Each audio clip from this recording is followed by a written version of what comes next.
अब इसने ये खुद कहता, गीता जी अध्याय नंबर 11 के श्लोक नंबर 32 में श्रीमद् भगवत गीता में, कि अर्जुन मैं काल हूं और सबको नष्ट करने के लिए प्रवृत्त हुआ हूं। अर्जुन 11वें अध्याय के 21वें श्लोक में कह रहा है कि ये भगवान, आप तो देवताओं को भी खा रहे हो, आप तो ऋषियों के भी खा रहे हो, और इस ऋषियों का समुदाय आपके आगे हाथ जोड़ रहा है, मंगल हो, बख्श दो। आप तो इनको भी खा रहे हो। ये कहता मैं तो काल हूं भाई, मैं ना छोड़ दूं किसी ने, और तू ना युद्ध करेगा तो भी मारूंगा इनको, ये तो मार रखे मैंने। तो पुण्यात्मा जो खुद न्यो कह मैं काल हूं और उसको हम भगवान मान रहे, हम तो सांप पूज रहे थे, सर्प। अब श्री कृष्ण काल नहीं थे। श्री कृष्ण जी ने इस गीता के ज्ञान से पहले अपने आप को कभी काल नहीं कहा, और उसके बाद कभी अपने आप को काल नहीं कहा। ये तो काल जो है ये 21 ब्रह्मांड का स्वामी है, और ब्रह्मा विष्णु महेश का ये पिता है। ब्रह्मा विष्णु महेश जी की दुर्गा माता है, और ये इसको श्राप लगा हुआ ब्रह्म को, इस काल कहो चाहे ब्रह्म कहो, ये काल रूपी ब्रह्म भी कहलाता है। तो उस श्रापवश इसने 1 लाख मानव शरीरधारी प्राणी नित आहार करना पड़ता है, और उसके लिए हमें यहां रोक रखा है इसने। अब जैसे कसाई बकरे पालता है, उन बकरों को सब सुविधाएं तो देता है वो, जैसे एक चारों तरफ से उनको बाड़ बना दी, कोई हिंसक पक्षी पशु और ना खा जाए उनको, और चरागाह बनवा दिया उनके लिए, घास फूस बोझड़े झाड़ उड़ा खूब उत्पन्न हो गए। एक तालाब बनवा दिया, एक शेड डलवा दिया घास फूस का, यानी झोंपड़ी। सर्दी लगे तो उसमें आ जाएं, वर्षा आवे तो उसके नीचे खड़े हो जाएं, और चारा खूब बढ़िया उनके लिए उपस्थित होता है।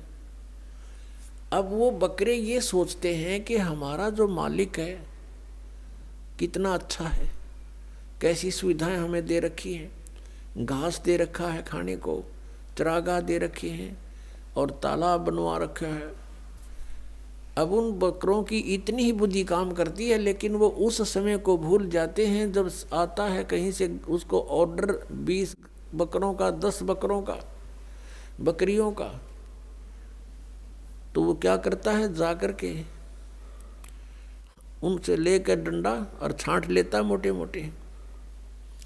अब उसमें किसी का बेटा मरो, चाहे किसी की बेटी कटो, चाहे माँ कटो, चाहे बाप मरो, वो ना देखता है किसका बेटा किसकी माँ है, इसकी माँ का क्या हाल होगा, रोएगी, इसका बच्चे रोएंगे, तो वो तो उनको निकाल लाता है। वहाँ नहीं सोचता, उसके मन में भी ना आती है बातें, उसने तो छांटने हैं मोटे मोटे, और जाके कड़च करवा देता, कटवा देता है। तो यही हालत आप जी की हमारी यहाँ पर हो रही है। आप देखते हो दुर्घटना में परिवार नाश हो जाता है। वैसे किसी आपदा में जैसे भूकंप आ गया, वहाँ पर अक्षेत्र नष्ट हो जाता है। किसी परिवार के 4 मर गए, 5 मत, किसी के 6 मत, 4 3 मर गए, कुछ बालक बचे, किसी का बाप बच गया। तो ये स्थिति हमारी यहाँ पर है, जैसे वो कसाई के बकरों की होती है। और हम ये सोचते हैं देखो कितना अच्छा भगवान है, कितनी अच्छी पृथ्वी दे रखी है, इस पर अच्छे नाना भिन्न भिन्न प्रकार के फल फ्रूट हैं, काजू किस्म सेब संतरे, कभी झरने बह रहे हैं, बढ़िया दरिया बह रही हैं, नीचे जल है, बहुत अच्छा वातावरण है, और हम संतान उत्पत्ति करते हैं और खाता वो है। लेकिन हम सोच नहीं पाए कि ये हो क्या रहा है, ये क्या हो रहा हमारे साथ, क्योंकि हमारी बुद्धि इतनी कमज़ोर बना दी इसने, और ऐसा शरीर में हमें फिट कर दिया कि हम ज़्यादा सोच नहीं सकते। इसमें कभी कुछ हो रहा है, कभी कोई बीमारी या टेंशन, 100 प्रकार की समस्या इसके अंदर। तो ये ज्ञान भगवान ने आके बताया कि तुम यहां इस काल के लोक में रह रहे हो और यहां तुम सुख खोज रहे हो। तो जो प्रसंग चल रहा है कि ये पाप कर्म का नाश नहीं कर सकते और ये खुद भी दंड भोगते हैं। ब्रह्मा विष्णु महेश के पिता हैं ये काल भगवान, और जो शास्त्र विधि को त्याग कर मनमाना आचरण करते हैं, तो हम ऐसे लोक में रह रहे हैं कि उस शास्त्र अनुकूल साधना करेंगे तो कुछ पुण्य तो हो जाएंगे, लेकिन पाप भी पैरेलल होंगे तो वो अलग से लिखे जाते हैं। जब तक हम परम पूज्य कबीर देव परमेश्वर की शरण में नहीं आते और वो भी परम संत के माध्यम से, नकली संतों से भी परमात्मा से कनेक्ट नहीं हो सकोगे, चाहे वो कबीर पंथी भी कहलाते हैं, क्योंकि उनके पास वो मंत्र नहीं है जिससे परमात्मा हमें लाभ दे सकता है। अब जैसे कोई गणते जांडी काटे तो को प्रॉपर वे थोड़ा ही है, वो तो बकवाद है। जांडी काटनी है तो तिखा कुआड़ा चाहिए, कट्टा कट कर दे 1 घंटे में साफ, और उस गणका लगा रहो चाहे 10 दिन तक कंडे मोर हो ले।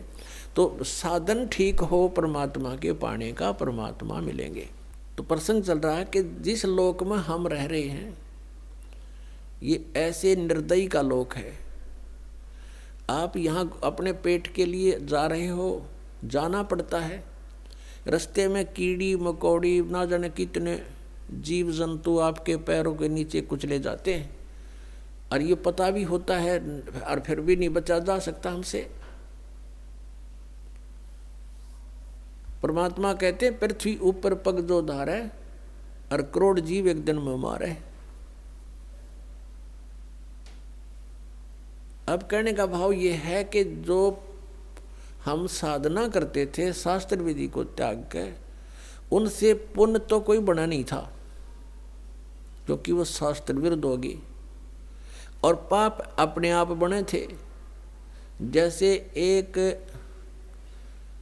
एकड़ जमीन है, यानी कोई 2-4 एकड़ जमीन है, उस जमीन में, उस पृथ्वी पर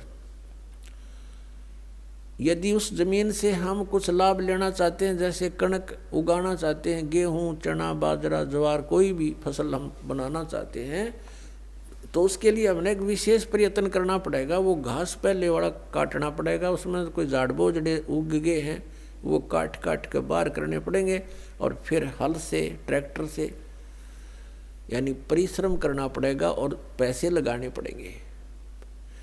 अपनी मेहनत से, मजदूरी से या पैसे से उसकी गुडाई करनी पड़ेगी। फिर बीज डालना, वो भी पैसा, यानी बीज जो डालेंगे चाहे मोल ला कर डालेंगे या अपने घर से डालेंगे तो वो भी पैसा ही लग रहा है।